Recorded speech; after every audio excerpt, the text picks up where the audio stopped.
Teka, Diba yun? ang kanyang premise po kasi, yung 2026 budget daw po, doon sa dumaan ng pagbusisi, na talagang sa bagay, binusisi, pinag-aralang mabuti, Naka-livestream. Naka-livestream, hindi pinalusot yung dapat palusutin.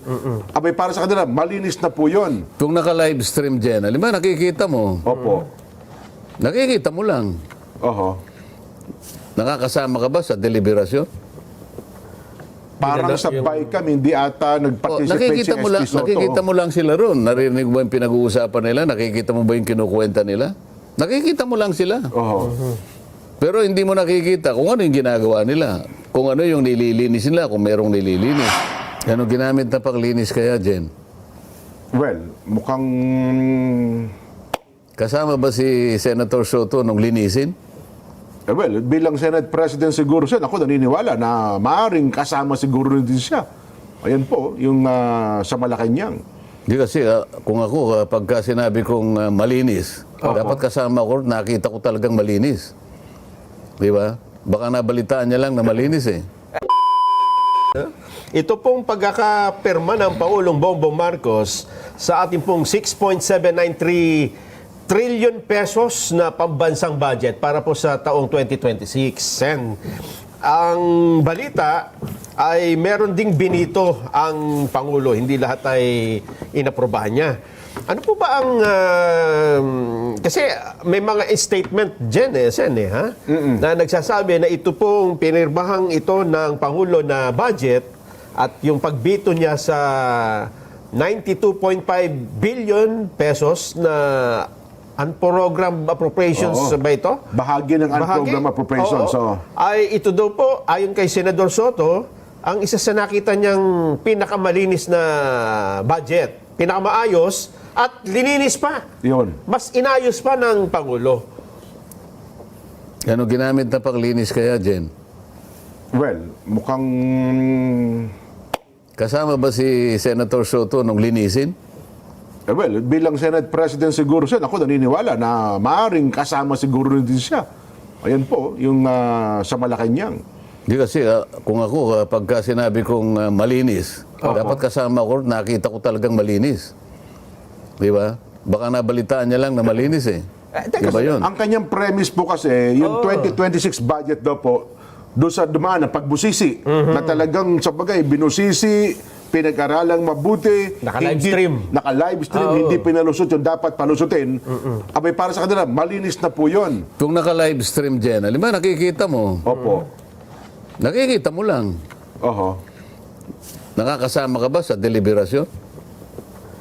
Parang sa BICAM, hindi ata nag-participate si SP Soto. Nakikita mo lang sila ron. Narinig mo yung pinag-uusapan nila? Nakikita mo ba yung kinukwenta nila? Nakikita mo lang sila. Oho. Pero hindi mo nakikita kung ano yung ginagawa nila. Kung ano yung nililinis nila, kung merong nililinis. Tama naman. Akala ko nga yung budget dyan, Nelson, ay pipirmahan sa isang Lunes pa. Yun ang next balita Monday kasi. pa. Ngayon, hindi ko alam na ngayon na. Ano. Kasi, kaya ko naman inisip na baka sa isang Lunes pa, sa dami ng re-revisahin mo rito, na re-revisahin ng Pangulo, alam mo ba yung enrolled bill na yan dyan, bago maging GAA, 4,300 pages yan eh. Ba? Yung 2026 enrolled bill. Oho. Pag enrolled bill dyan, ang ibig sabihin nun, 4 pa lang ang nakapirma bago pumunta sa opisina ng Pangulo. Yung 4 nakapirma dyan, yung Senate President, yung Speaker ng House of Representatives, at yung kanikanyang mga Secretary General nila. Sa House of Representatives, ang tawag Secretary General. Opo. Sa Senado naman, Senate Secretary. Pagkatapos may blanco sa baba nung 4 na yon. Pipirma ngayon ng Pangulo, yun ang magiging GAA. So hindi na siya enrolled bill, GAA na siya. GAA na po. Ayun, pag-usapan natin yung malinis, kung gaano kalinis. Ako, hindi ako masyadong believe dun sa pagiging malinis nung nagawang budget. Kaya nga ako bumoto ng no, Jen, sapagkat may nakita ako na hindi rin napanagutan yung sinasabi ng marami kong kasama na talagang susuklayin namin yan. Gagamit kami ng isang suklay na masinsin ang ngipin. Suyod po ang tawag dyan. Suyod. Suyod. Oh, yan ang suyod eh, yung Tama, oo. masinsin. Kapag ikaw ay gumamit ng suyod yan, ang ibig sabihin nun, Pati kulisa, tanggal. hindi ko lisa, kuto. Tsaka yung ano, Kayuman. yung lisa. oo. Lisa, yung pinakamaliit. mismong kuto, ibig sabihin, maliliit na bagay yan. Tanggal. Ngunit nakapagbibigay ng napakalaking problema sa tao eh. Totoo. Maliliit ha. Makati yun eh. Kuto. Kapag hindi mo naalis ang kuto, wala eh. Kahit maliit, aalisin mo dahil nakakasagabal, nakakainis, nakakairita, hindi maganda. Opo. Pati balakubak no, kukudkurin nata ano dyan eh, di ba? Tama po kayo. Ganun dapat eh. Mga kasama ko, talagang may nagbanta talaga. Gusto ko naman yun. Oo. At ako, napaniwala nila ako, kasi kasama naman ako nung habang pinoporma namin, pagkagaling sa House of Representatives, ang tawag doon sa dokumento, it's GAB. Aha. Ano? House of Representatives General Appropriations Bill. So pupunta sa amin, yun ang ihimayin, yun ang susuyurin. Opo. Yun ang gagamitin ng suyod. Oo. Di ba?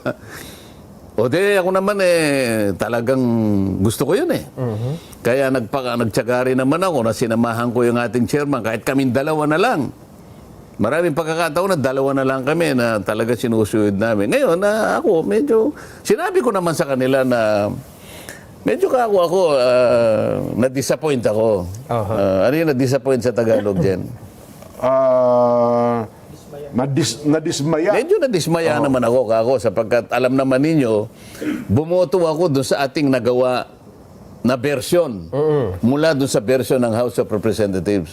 Nakita nyo naman, bumoto ako ng no. Opo. Kahit hindi perfecto yan, pero sa tingin ko, nagawa nating suyurin talaga. Ano po nangyari? O nung bicameral conference, nakita namin, sabi ko, teka muna, bakit Bumabalik. bakit yung pinagkaisahan natin, ba't yung pinag-usapan natin, nagagawin natin, susuyurin talaga natin? Oho. Busisiing mabuti. Yung mga natanggal na lisa at kuto, Oo. binalik sa ulo? Parang ganun ho ata Ano ba nangyari. nangyari? Kaya nga nung bumoto ako, no, sabi ko, kaya po ako talagang nagsikap din. Ako, gusto ko makapag-contribute kahit konti lang. Para sa ganon, yung magawa nating 2026 budget, malayong malayo ako. Sabi ko nga million light years away from the 2025 budget. Yun ang ginamit kong pananalita dyan. Grabe, million light. Gusto kong ilayo doon, sabi ko, sapagkat alam natin, ang 2025 budget, may nagsabi at marami nagsabi, it is the most corrupt and it is the most anomalous budget the Philippines ever had in years. So gusto ko malayo doon. Bakit naman ka ako... gusto niyo, magbigay lang ako ng ilang halimbawa dyan. Ha, Sige lang Nelson? po, sige po, Sen. Oo. Yung BICAM Conference Committee na yan ang pinanggalingan ng enrolled bill, nadagdagan pa yung AX kasi sabi namin, lalo na nung ako'y nag-interpolate nga, hindi na ako naniniwala na yung AX na yan o yung MAIP o yung tupad ay nakapagbibigay talaga ng positibong tulong sa mga dapat na tulungan. Ang ganun ho ba? Oho. Kasi, nagsimula yan, napakatagal na ng panahon eh. Ilang presidente na Opo, matagal na po meron ang yan. subsidy natin yan, nagsimula tayo sa 4-piece. Oho. Hanggang sa naimbento natin ang AX. Oho. Ang naimbento natin ang MAIP. Naimbento natin ang tupad. At ang pinakamuling invention, yung AKAP. Yung AKAP, opo, last year. Oho. O ano ang katibayan na hindi ka ako naging mabuti? Ang idinulot na resulta niyan. Oho. O, paano ka ako? Isip-isipin mo naman. No. Saglit lang sana, bago nyo ituloy yan. Mahalaga po yan, dapat maunawaan ng ating mga kababayan. Oo, sige. Tanggapin lang po natin itong report, direkta mula sa Malacanang, sapagkat kahuntahan po ngayon ni Eden Santos. Ang Pangulong Bongbong mismo, huwag mong gagalitan ng Pangulo, kalalagdala sa Pangulo ng budget yan Pangulong Ferdinand Marcos Jr., nilagdaan na raw po ang 2026 national budget na nagkakahalaga ng 6.793 trillion pesos. Kunin po natin, nasa Malacanang mismo. Maya Pagat Panapon, Den, kamusta dyan? Yes, Maya Pagat Panapon, Kong Jen, Kong Nelson at syempre Kang Senator Marcoleta na bagaman hindi siya naniniwalang malinis yung budget at dismayado siya. Naku naman, isa na ngang ganap na batas, Kuya Jen, ang 2026 General Appropriations Act para sa fiscal year 2026. Yan ngay matapos na lagdaan ng Pangulo ngayong araw, January 5, 2026, gaya ng ipinangako ng Malacanang last time ni Pangulong Ferdinand Marcos Jr. yung panukalang 6.7 trillion pesos na pambansang budget ng administrasyon. Ang 2026 ay malinaw na nagpapakita umano ng layunin ng Administrasyong Marcos na ilagay yung kapakanan ng mga Pilipino sa sentro ng pagunlad ng Pilipinas. Prioridad dito yung mga sektor na mahalaga para sa pantay at inklusibong kaunlaran. Ibig sabihin yan, Kuya Jen, mas tutok ang budget sa tao, sa human capital at sa pangangalaga o pangangailangan ng susunod na henerasyon.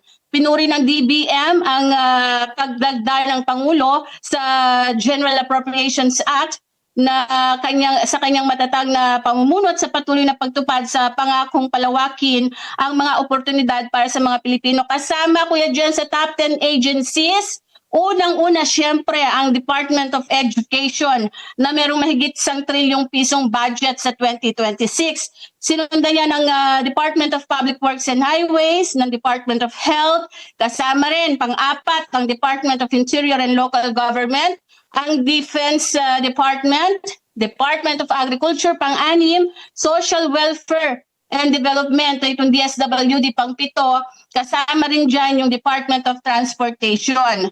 Ang edukasyon, Kuya Jen, ay talaga namang dapat number 1 yan sa budget, Pero itong taong ito, mas tinaasan pa yung alokasyon para sa DepEd, kung saan ay kasama sa budgetan ng pondo ay yung paglikha ng mahigit 30,000 teaching at non-teaching plantilla positions para daw maisulong yung dekalidad na edukasyon sa ating bansa. Sa kalusugan, may 1 billion pesos na budget para doon sa sinasabi nila, pinagmamalaki na zero balance billing, na antabayanan natin sa taong ito kung marami ang makikinabang niyan. At syempre yung agrikultura para doon sa mga magsasaka at mangingisda na susuportahan ng budget nitong 2026. Gayon din yung farm to market roads, kasama yan sa merong alokasyon.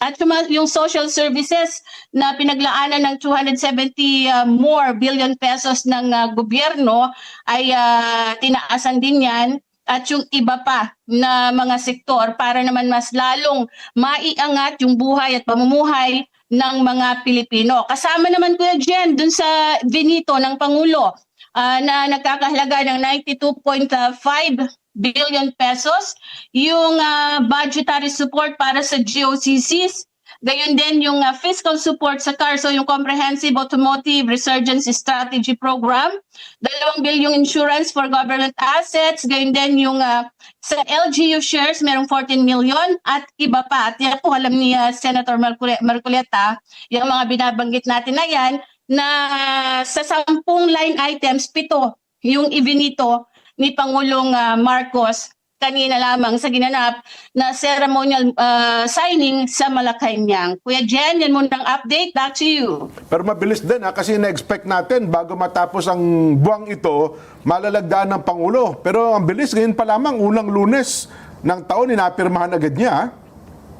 Yan din kasi sinabi naman last 2025, na January 5 malalagdaan ng Pangulo, kaya merong mga ilang araw na gagamitin yung magiging reenacted yung budget muna ng administrasyon. So ngayon, pirmado na yan, yung GAA, at magsisimula na rin silang gumamit ng 2026 national budget. Ang medyo problema lang, Kuya Jen, doon sa mahigit 6.7 trillion pesos na yan, meron daw 1.6 trillion ang kailangang utangin ng gobyerno natin para makumpleto yung kailangang budget ng gobyerno at maipatupad o mai-implement yung lahat ng mga proyekto programa under the 2026 Kuya Jen. Ayan. Sige, Den, himayin namin yan sa ating palatuntunan. Dakal na salamat, Den, mula po sa bahagi ng Malacanang. Yun, Sen, ang report po ni Eden Santos. Meron sa sinabi na halos 92 billion ang na-line bito ng Pangulo. Yes po. Alam mo, merong dalawang organisasyon dyan ang naglalayon na sana higit doon ang nabito. Aha. Kasi halimbawa, itong kung tawagin ay SWP, Okay, opo. Social Watch Philippines. Yung mga watchdog po yan, opo. Ang kanilang nilalayon ay 319 billion worth of highly questionable items ang dapat na nabito. Okay. Kasama dyan yung 81.94 billion na biglang itinaas yung tinatawag na basic infrastructure project. Oho. Nasa ilalim ito ng pangangalaga ng DPWH. Ayun. Matagal na kino-question ito, lalo na itong isa pa, yung tinawag na SIPAG. Yung SIPAG ay ibig sabihin Sustainable Infrastructure Projects Alleviating Gaps. Okay. At sinamahan pa nung CSSP. Ito yung Convergence and Special Support Program. Lahat ito ay mga items na nasa pamamahala ng DPWH. Okay. Ngayon, etong mga projects na ito, kung tagurian, ito yung makabagong mga pork barrels Ganun ho ba? na bigla na lang nagkaroon ng ganitong mga katawagan Oho. Dumami yung naimbentong mga acronyms, mga BIP, Basic Infrastructure Projects, Opo. SIPAG, merong CSSP, merong pang SSP. Napakarami nito. So yun ang nilalayo niya. At kasama riyan kanya yung nabanggit ni Eden, 8.9 billion FMR sa ilalim naman ng Farm ng to Market Road Department. po yun, DA. Farm to Market Roads, Department of Agriculture. At kasama dyan yung 5.25 billion na confidential funds naman na nakakalat sa napakaraming mga ahensya ng pamahalaan. Oho. 5.25 billion pesos. Laki pala. Kailan lang kino-question ng confidential funds ng isang ahensya, Opo. na nauwi pa nga sa impeachment yan. Ngayon, ito, bumabalik na naman. Oho. Naalala ko nga, meron akong amendments dyan. Nakita ko yun, pagkalaki-laking confidential funds. Nung nandun pa kami sa, nung pinagtatalunan pa namin ng plenary, yung budget, Opo. Bakit ka ako 689 billion ng Sa confidential DOJ. fund ng Secretary of Education? Education po, DOJ. Secretary of Justice. Opo. Pwede ba ka ako yung 300 ka ako ilagay natin? In-approve naman kagad. Kaya lang, yung in-approve pero hindi na-adapt. Hindi pa Nakita ko, opo. meron akong 11 na proposed amendments Opo. Ang na-adapt, 3 lang. Ganon. Ngayon, susuriin ko to sa 3 yun kung ilan ang pumasok sa GAA ngayong napirmahan na ng Pangulo. Opo. Hindi ko muna adapt kasi nandun na sa Papasok GAA. pa sa GAA, Kaya kailangan silipin ko pa yun. Tandaan mo 11 ang proposal ko, 3 ang na-adapt. in-approve sa plenary. Opo. Pero pagkatapos ng BICAM, 3 lang natira. 3 lang ang natira. Ngayon, bago mapirmahan, titingnan ko kung yung 3 Pumasok kung, ko sa GAA mismo. kung may natirang 3. Oho. Oo. Sinasabi natin kanina, kaya ako nagpahayag ng pagboto ng no. No. Opo. Dahil nga kasama ko yun sa pagsuyod Noong napakaraming dapat na suyurin. Ito na lang sinasabi kong AX. Isipin mo yung final number niya doon sa BICAM namin. Ewan ko kung ito yung nandun sa GAA na ngayon. Oho. 63.9 billion yung AX. imbes na sinuyod na namin ito eh. Bakit ka ako nadagdagan pa ng 4.8 billion? Kung sinuyod mo, paano nadagdagan? Oo nga, no? Kala ko yung nalis na. Di ba? Lumaki. Yun naman tupad,